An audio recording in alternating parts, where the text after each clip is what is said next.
Baik, ada yang akan bertanya, silakan. Bismillahirrahmanirrahim. Assalamualaikum warahmatullahi wabarakatuh. Waalaikumsalam warahmatullahi wabarakatuh. Saya ingin bertanya tentang apa yang harus kita tafakuri tentang Allah, diri kita dan lingkungan di sekitar kita.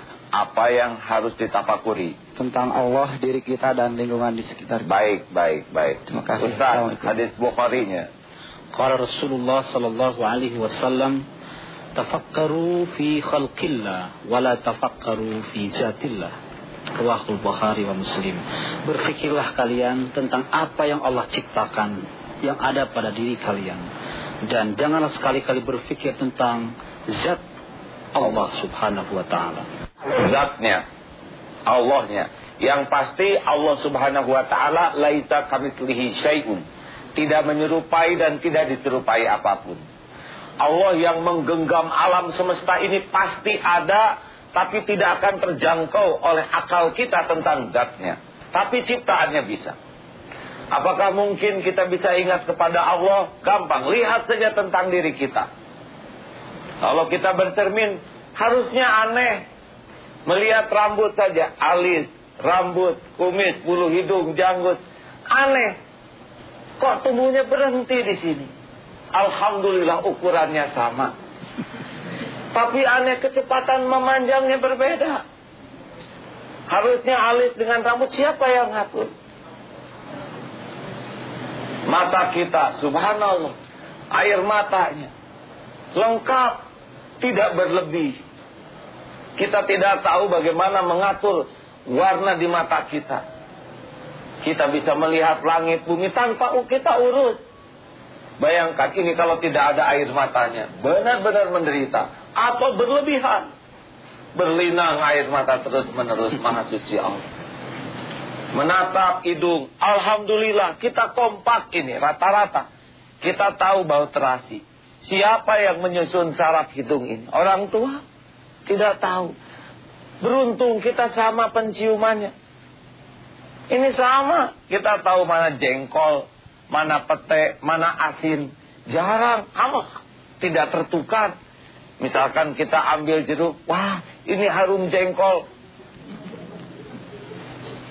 Allahu Akbar. Setiap bernapas ingat kepada keagungan Allah. Mulut, gigi, lidah kompak. Tidak terlalu panjang lidahnya, tidak juga pendek. Selama kesibukannya tidak pernah salah. Air ludah cukup, tidak berlebih. Subhanallah jikalau berlebih. Jatuh bawa ibu-ibu yang sudah gaya ini. Harus membawa ember di sini. Subhanallah. Gigi di atas gusi yang lembut, keluar gigi. Diatur sedemikian rupa. Dan berhenti memanjangnya. Maha suci Allah. Kita tidak bisa bayangkan siapa yang ngerem semua ini. Bagaimana kalau hidung kita tidak pernah berhenti memanjang, gigi tidak berhenti, lidah tidak berhenti, semua ada saatnya berhenti. Allahu Akbar. Jari ada kuku, maha suci Allah yang memanjangnya hanya kuku. Harusnya kita, ya Allah, untung yang memanjang hanya kukunya, tidak dengan jarinya.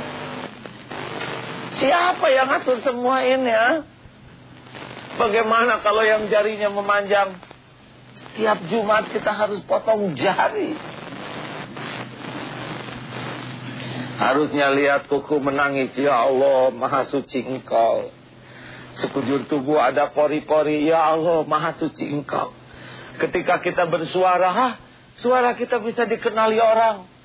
Ketika makan terasa manis, pahit. Siapa yang menyusun struktur lidah sehingga asinnya sama asin, pahitnya sama pahit? Apakah pernah kompakan para orang tua sebelum melahirkan bayinya? Diatur tidak. Bahkan semenjak dari perut, ibu bapak tidak pernah tahu janinnya seperti apa.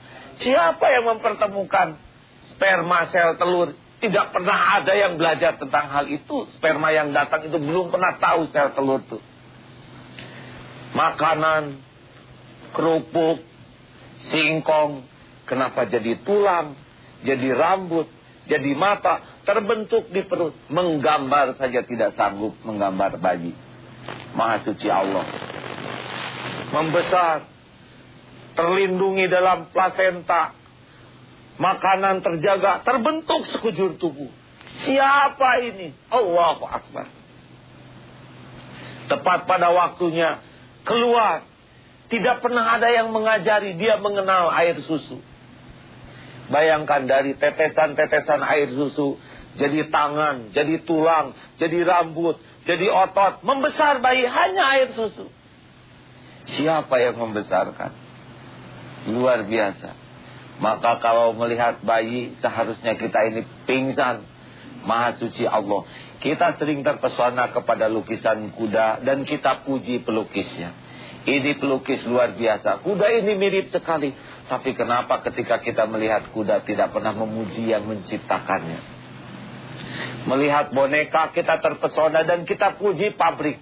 Ini hebat Korea yang membuat boneka ini. Kenapa melihat yang memainkan boneka kita tidak memuji yang menciptakannya?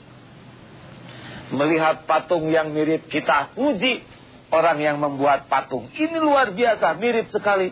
Kenapa melihat orang yang sedang terpesona kepada patung kita tidak terpesona kepada Allah yang menciptakan? Luar biasa. Andai kata kita ingin selalu ingat kepada Allah, lihatlah diri ini. Tak habis-habisnya kita bisa menangis melihat diri ini.